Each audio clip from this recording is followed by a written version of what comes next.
Monsieur le Président, Monsieur le Commissaire, 60 millions.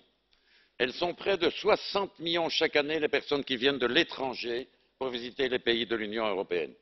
Certaines viennent de pays comme les USA, l'Australie, le Canada et sont exemptées de l'obligation de visa. D'autres, les ressortissants de 105 pays, principalement d'Afrique, d'Asie et d'Amérique latine, doivent disposer d'un visa pour pouvoir pénétrer dans l'espace Schengen. La refonte du code des visas, que nous allons approuver, je l'espère, est faite pour eux. Elle a pour objectif fondamental de faciliter les voyages touristiques et d'affaires pour les personnes de bonne foi, tout en prévenant au maximum les risques pour la sécurité intérieure et les risques migratoires. Oui, l'accord que nous avons réalisé avec le Conseil est un bon accord. Un visa pourra être obtenu en moins de 15 jours et demandé 6 mois à l'avance au lieu de 3 mois actuellement. Les visas à entrées multiples pourront aller jusqu'à 5 ans et seront délivrés selon des règles communes à tous les États membres, ce qui n'est pas le cas actuellement.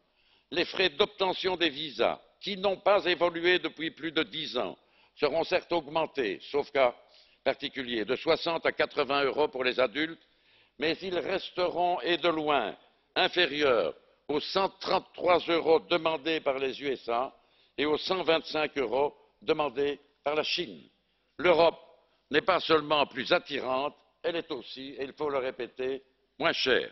Enfin, nous sommes parvenus à nous mettre d'accord avec le Conseil sur le point particulièrement délicat du lien à établir entre le pays d'origine et l'acceptation des visas du retour des réfugiés qui n'ont pas été, des personnes qui n'ont pas été autorisées à rester sur le territoire européen.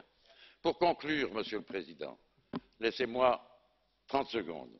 Je voudrais remercier notre rapporteur, Juan Fernando López Aguilar, pour son engagement dans ce dossier. Félicitations, Juan.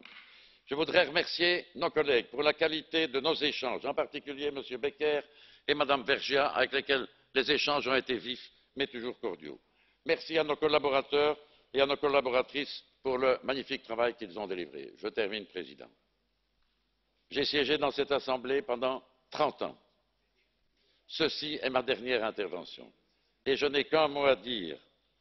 Il n'y a pas de plus beau projet politique que de réaliser le rêve européen. Vive l'Europe!